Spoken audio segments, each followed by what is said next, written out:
치매 진단을 받았다면 약이 과연 나를 도울 수 있을까? 이 질문 한 번쯤 해보셨죠? 안녕하세요. 저는 신경과 전문의 AI 닥터 이영수입니다. 지난 6편에서 우리는 치매를 5년 늦출 수 있는 4가지 생활 습관을 알아봤습니다. 매일 20분 걷기, 친구와의 대화, 푹 자는 잠 기억나시죠? 오늘은 치매 치료의 또 다른 무기, 약물에 대해 이야기해 보려 합니다. 도네페질, 메만틴 같은 약들이 정말 효과가 있을까요? 언제 시작해야 할까요? 자, 궁금하시죠? 지금부터 함께 알아보겠습니다. 치매는 뇌의 퇴행성 변화로 기억, 사고, 감정이 서서히 무너지는 질환입니다. 하지만 약물은 이 진행을 늦추고 삶의 질을 높이는 데 도움을 줄 수 있습니다. 제 환자 72세 김옥희 씨의 이야기가 떠오릅니다. 그녀는 치매 초기 진단을 받고 두려움에 떨었지만 약물 치료를 시작한 뒤 변화가 생겼습니다. 예전엔 물건을 어디 뒀는지 몰라 당황했는데 이제는 손자와 대화하며 웃을 때가 많아졌어요. 선생님, 약 덕분인지 머리가 조금 더 맑아진 기분이에요.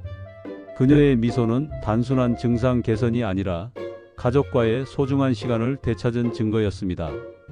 2023년 알츠하이머 앤드 디멘시어 연구에 따르면 적절한 약물 치료는 치매 증상 진행을 1 내지 2년 지연시킬 수 있다고 합니다. 1년이나 2년, 사랑하는 사람들과의 추억을 더 쌓을 수 있는 시간입니다. 먼저 치매 약물은 어떤 역할을 할까요? 치매 약물은 크게 2가지로 나뉩니다. 하나는 도네페질, 리바스티그민 같은 콜리네스테라제 억제제이고 다른 하나는 메만틴입니다. 콜리네스테라제 억제제는 뇌에서 기억과 학습을 돕는 아세틸콜린이라는 물질을 늘려줍니다.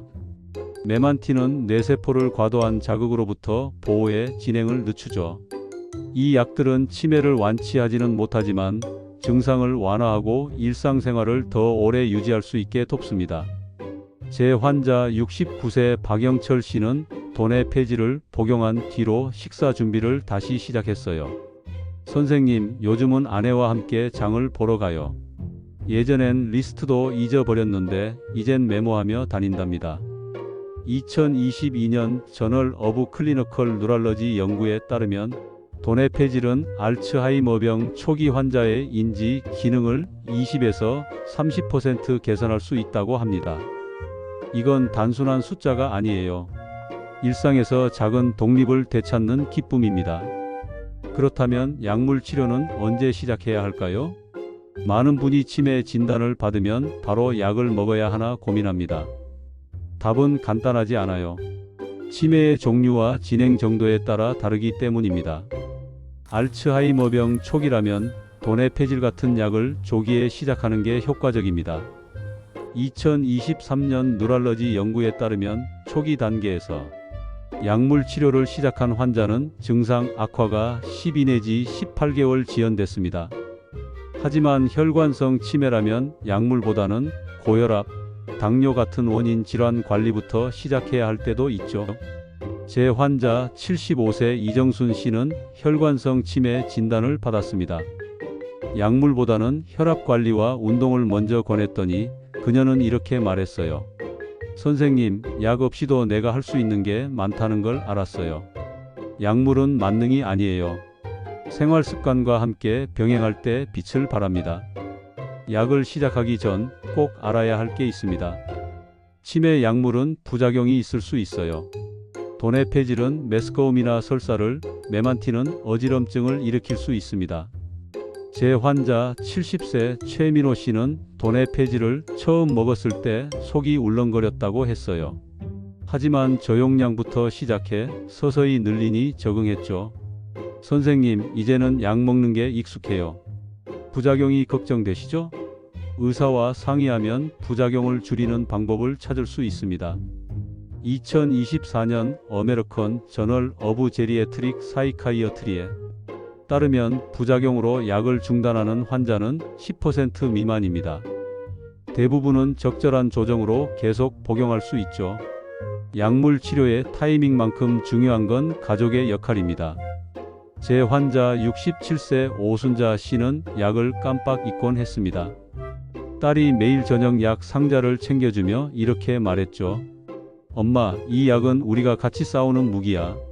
가족의 지지는 약물 효과를 높이는 비결입니다. 약을 제 시간에 먹도록 돕고 부작용을 관찰하며 의사와 소통하세요. 73세 김영미 씨는 아들과 함께 약 복용 일정을 달력에 표시해요. 아들이 스티커를 붙이며 응원해준 덕분에 약 먹는 게 즐거워졌다고 하셨어요. 여러분, 가족과 함께 약 상자를 정리해 보는 건 어떨까요? 작은 스티커 하나가 큰 힘이 됩니다. 약물 치료는 치매 관리의 한 부분일 뿐입니다. 지난 편에서 배운 생활 습관, 운동, 사회적 연결, 수면, 스트레스 관리와 함께해야 효과가 극대화됩니다. 71세 이혜경 씨는 돈의 폐지를 복용하며 매일 아침 산책을 시작했어요. 선생님, 약도 먹고 걷다 보니 하루가 달라졌어요.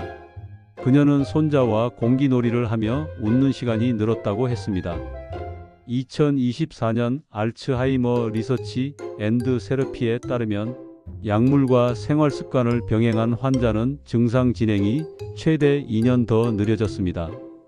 2년. 가족과 웃으며 보낼 수 있는 소중한 시간입니다. 치매 약물에 대한 오해도 풀어볼게요. 많은 분이 약을 먹으면 치매가 완치된다고 믿거나 반대로 전혀 효과가 없다고 생각합니다. 둘 다 틀렸어요. 약물은 치매를 멈추진 않지만 증상을 완화하고 삶의 질을 높일 수 있습니다. 74세 박정훈 씨는 약을 먹기 시작한 뒤로 아내와 함께 시장에 가는 걸 즐기게 됐어요. 선생님, 예전엔 뭐 살지 몰랐는데 이젠 아내가 고르는 걸 도와줘요. 그의 작은 변화는 가족 모두에게 큰 기쁨이었습니다. 약물은 완치가 아니라 더 나은 오늘을 만드는 도구입니다. 약물 치료를 고민 중이시라면 의사와 상담이 첫걸음입니다. 치매는 사람마다 다르게 나타나니 맞춤형 접근이 필요해요. 제 환자 68세 최영숙 씨는 진단 후 망설였지만 상담 끝에 약을 시작했어요. 그녀는 말했죠. 선생님, 약 먹는다고 다 해결되진 않지만 그래도 희망이 생겼어요. 상담은 약물뿐 아니라 가족의 걱정도 덜어줍니다. 여러분, 치매 진단을 받았다면 망설이지 말고 전문의를 찾아보세요. 혼자 고민하지 마시고 지금 전화한 어떨까요? 치매 약물은 완벽한 답이 아니에요. 하지만 올바른 시기에 올바른 방법으로 사용하면 뇌를 지키는 강력한 동맹이 됩니다.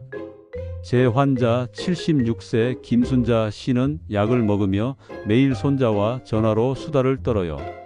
선생님, 손자 목소리 듣는 게 제일 큰 약이에요. 그녀의 웃음은 약물과 사랑이 함께 만든 기적입니다.